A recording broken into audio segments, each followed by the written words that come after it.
The Aggies take on North Carolina in the Capital One Orange Bowl. We will have fan reaction. Local businesses are hoping for a boost in sales during the Aggie Bowl game. College Station police are investigating a fight that left one man shot. And how con artists are taking advantage of the next round of stimulus checks. Sunday starts chilly but ends with plenty of sunshine and temperatures a bit warmer but still pleasant. Local, trusted. This is News 3 at 10 on KBTX.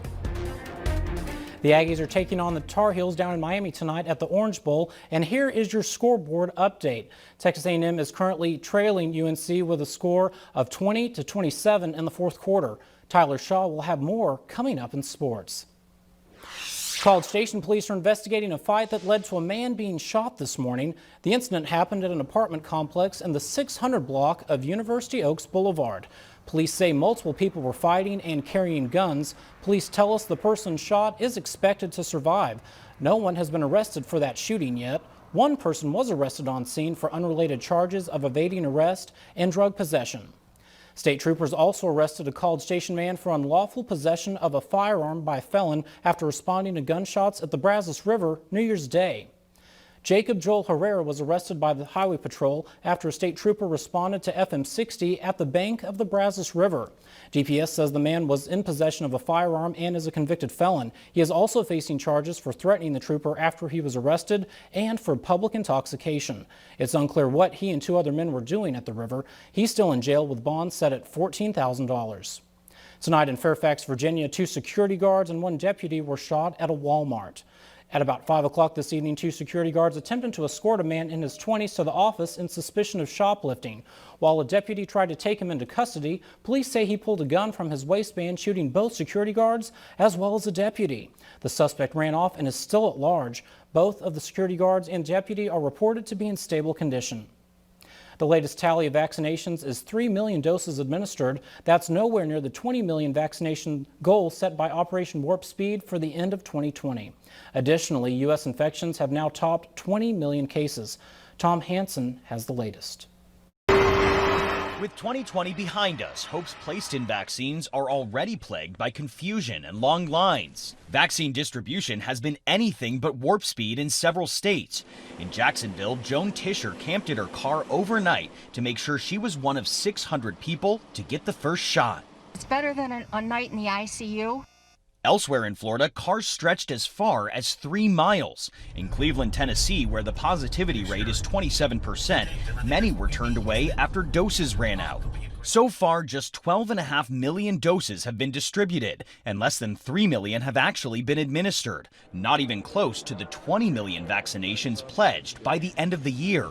To me, it's a crying shame, and it's very upsetting because there are lives that can and should be saved, but we're not doing it. Healthcare systems nationwide, already on the brink, brace for another surge as millions of Americans ignore warnings to stay home for the holidays. Georgia and North Carolina are relying on field hospitals to handle patient overflow. And a more infectious COVID-19 variant is now confirmed in at least 3 states, including Colorado, Florida, and hard-hit California. The state set a grim record on New Year's Day, surpassing 585 deaths in 24 hours. We don't know what else to do. We're breaking. In Los Angeles, relief can't come soon enough for frontline workers like Latoya Senor. Things are pretty bad. Things are really bad. We're overwhelmed. We're stressed. We're stretched so thin. It's pretty unimaginable. The state of Texas reported 3,995 new active cases of COVID-19 today. This number is expected to go up as many counties did not report new numbers today because of the New Year's holiday. Brazos County health officials will resume reporting new COVID-19 data starting tomorrow.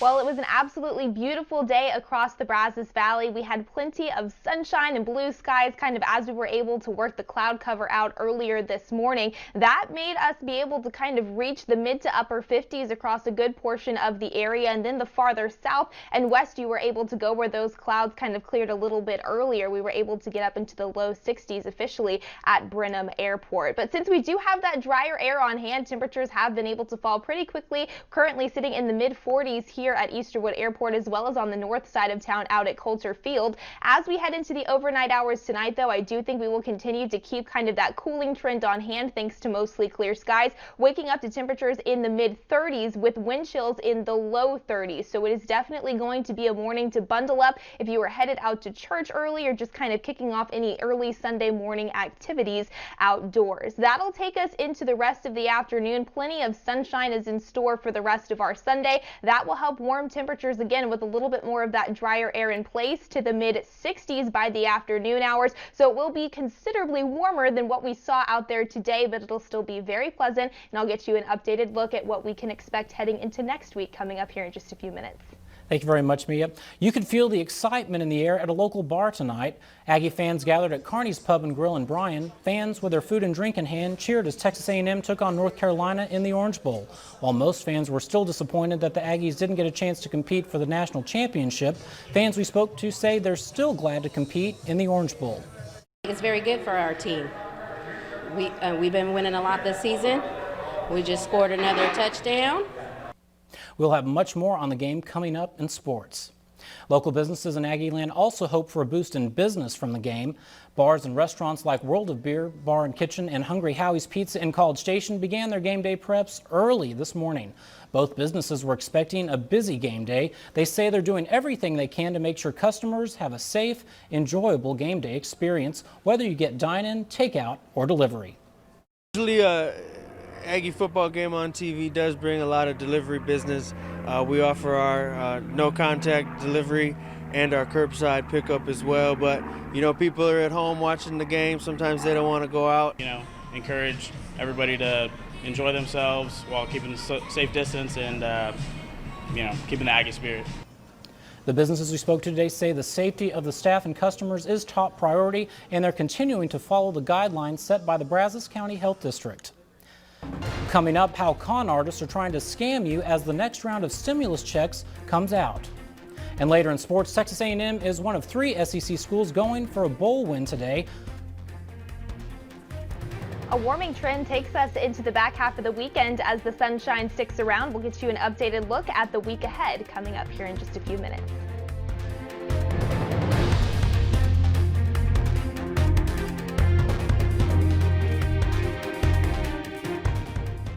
You're watching News 3 at 10 on KBTX. With a new round of stimulus checks going out, the Better Business Bureau is warning us to look out for a new round of scams. They say they've already been getting reports of con artists claiming that you need to provide personal information to receive the stimulus funds. Scammers are contacting people through text messages, email, and robocalls about the new COVID-19 stimulus checks and direct deposits. There are no processing fees involved with the stimulus payments. Beware of anyone asking for you to pay first. If you have doubts, find the government agency's contact information on their website and contact them directly. Many people's New Year's resolutions include trips to the gym to get healthy, but due to the pandemic, this resolution looks a little different for some this year. Many people are turning to a home gym as they look to get fit, but that has caused many gyms to suffer as memberships dropped. Even with extra safety and health precautions put in place, many people still don't feel comfortable stepping back into the gym. According to a recent survey from TD Ameritrade, 59% of Americans don't plan to renew their gym membership after the pandemic. The gym equipment you order to fuel your New Year's resolution may take time to get to your doorstep. The increase in demand for home gym equipment has caused inventory to be low and wait times to be high.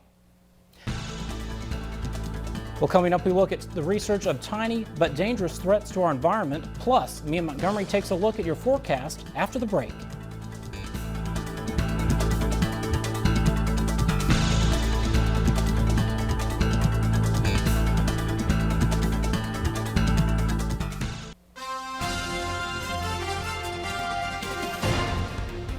Scientists are becoming increasingly alarmed about a tiny but dangerous threat to the environment. Microscopic fibers and plastics are seeping into our oceans and seas worldwide. Roxana Saberi joined Greenpeace researchers to learn more. The giants of the sea are a sight to celebrate for biologist Kirsten Thompson. Well, so far we've been seeing quite a lot of humpback whales, which is really exciting. It's great. But she's also searching for something much smaller. Tiny intruders, invisible to the naked eye. We'll have a look to see if there are any microfibers in this water here. Microfibers are microscopic strands shed from synthetic fabrics that we wear and wash. There are also fragments of plastic products like bottles and bags. Scientists estimate around 3 million tons of microfibers now pollute our oceans, even reaching Antarctica, where we traveled a year ago. They're found in the guts of fish. The microfibers and microplastics can accumulate up the food chain. All the way to us, human beings? Possibly. Thompson sent seawater samples from 4 sites in the Antarctic to this Greenpeace lab in Exeter, England, where scientist David Santillo and his team pored over them for months. What they've now discovered is disheartening. On this one, I mean, you can see the fiber there. Microfibers in every sample, similar to what they'd found at the same sites 2 years earlier. It is a piece of microplastic. It's a piece of polyester floating out there in Antarctic waters. People could say, these particles are so tiny, how could they possibly be dangerous? We don't know what the biological consequences of that are at the moment. What we do know is that these microplastics are there, that exposure is occurring, and really it shouldn't be occurring. This is part of a man-made problem that has now gone global. But environmentalists say there are solutions, like using special filters or bags in washing machines to catch some microfibers. Still, they say what we really need to do is make and use less plastic. We can focus on buying clothes that are made of natural fibers. We should be using much more sustainable materials every day. We just need to think about it. Our planet, she says, needs healthy oceans, and we have the power to protect them. Roxana Saberi, CBS News, Exeter, England. News 3 weather from the Pinpoint Forecast team is sponsored by First Financial Bank. Local bankers putting you first. And now, local weather.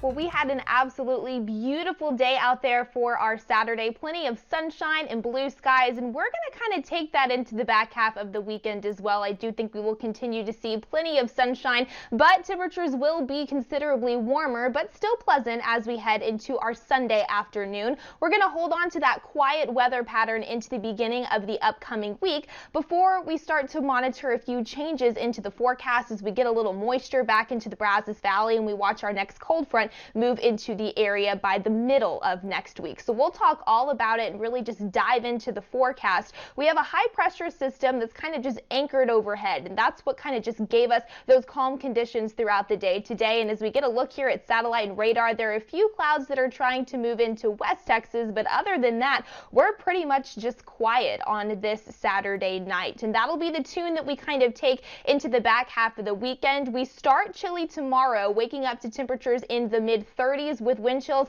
in the low 30s. So you are definitely going to want to plan on taking the extra layer with you if you are headed out early tomorrow morning. But the sunshine is going to stick around. But the biggest change that we're kind of going to see tomorrow compared to what we've seen today is the fact that temperatures will be able to warm up into the mid to potentially a few upper 60s tomorrow afternoon because we are still dealing with some drier air. Another thing that we will be monitoring is a little bit more of a breeze. Winds out of the southwest at about 5 to 15 miles per hour, gusting upwards of about 25 miles per hour at times throughout the afternoon.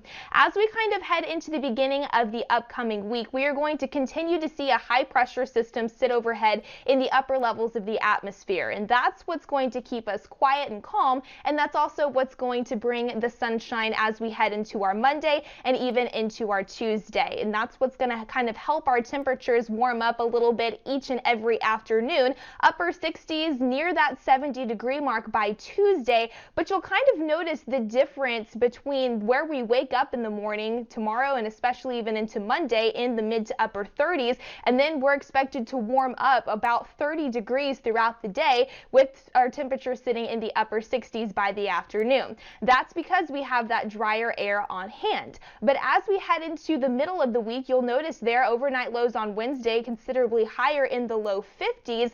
That's thanks to the fact that we are going to watch a little bit more of that moisture move into the Brazos Valley. We get a southeasterly breeze to to move back in, and that's going to raise our dew point just a little bit here across the Brazos Valley and in the southeastern portion of the Lone Star State. So because we have more of that moisture kind of moving into the eastern portion of the state, we're going to see that kind of bump up against our next cold frontal system. We'll see a low pressure system kind of just shoot out of the Rockies and move across the Central Plains. That front looks to push into the area on Wednesday, anytime between the afternoon to evening, and that's when we could see, once again, a widespread chance for some showers and the potential to see a few thunderstorms as well. That's really when our next rain chance kind of moves into the Brazos Valley, and then after that front pushes through, it's kind of going to stop that warming trend that we're seeing through the beginning of the week and kind of bring those temperatures down a little bit more seasonable, near upper 50s, near that 60-degree mark by this time next week. Speaking of those cooler temperatures, that's where we are right now. Upper 30s for folks in our eastern counties,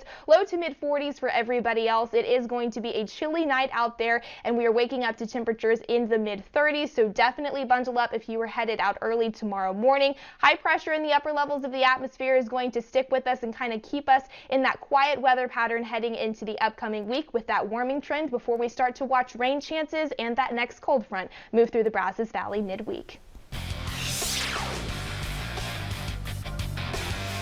Up next in sports, it's bowl day for the Aggies as A&M takes on North Carolina in the Orange Bowl, plus a down-to-the-wire exciting finish at Reed Arena today. Highlights from Aggie men's basketball in Auburn after the break.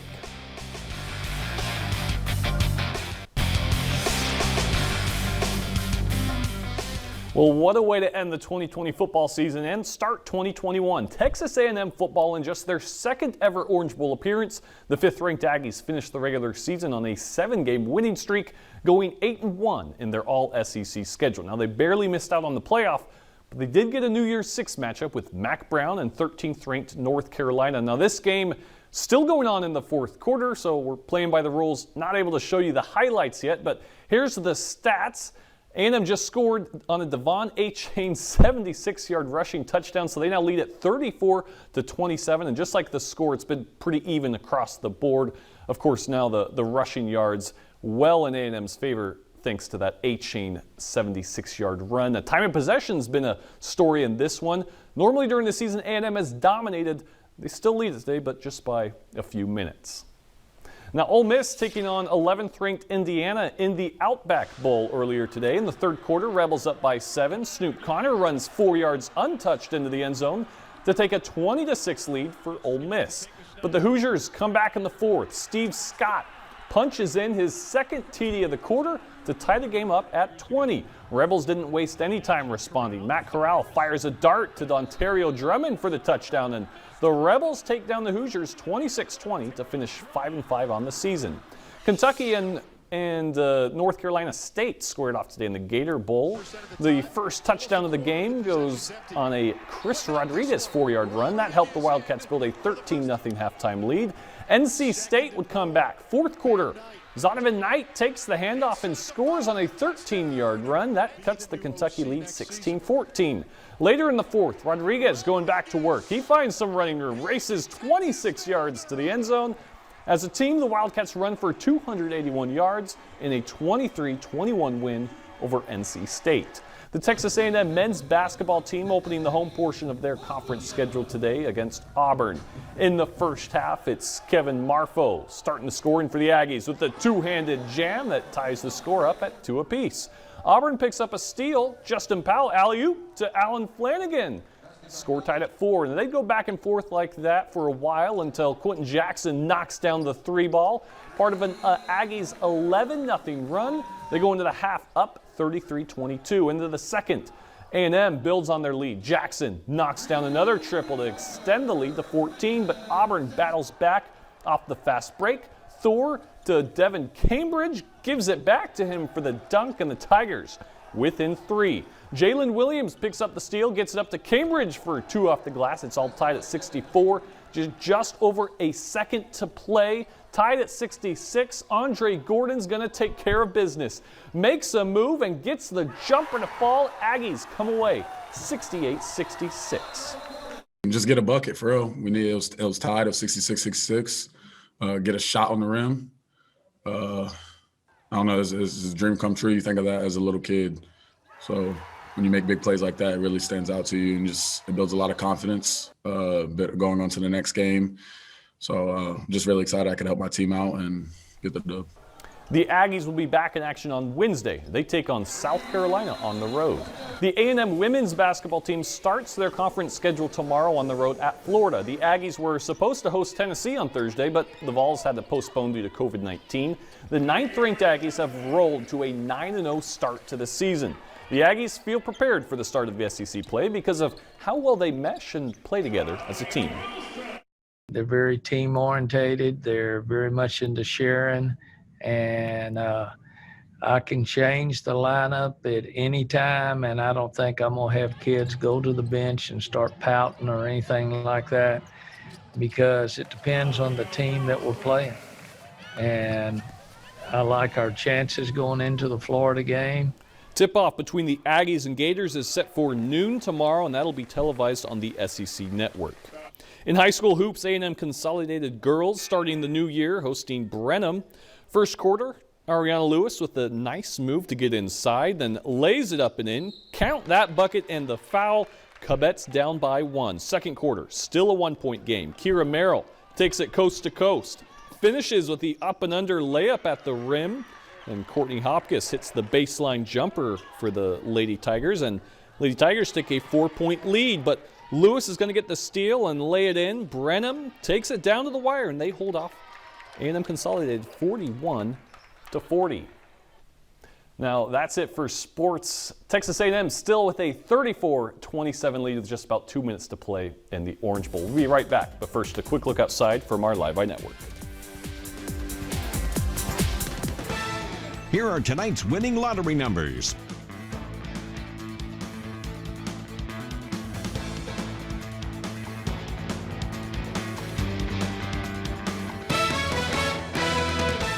News 3 Sports would like to congratulate our latest classroom champion, Sophia Melgoza. The St. Joseph Catholic School senior has a 4.4 grade point average and is currently ranked number 1 in her class. Athletically, Sophia plays basketball, softball, and runs track. Classroom Champions, presented by American Momentum Bank.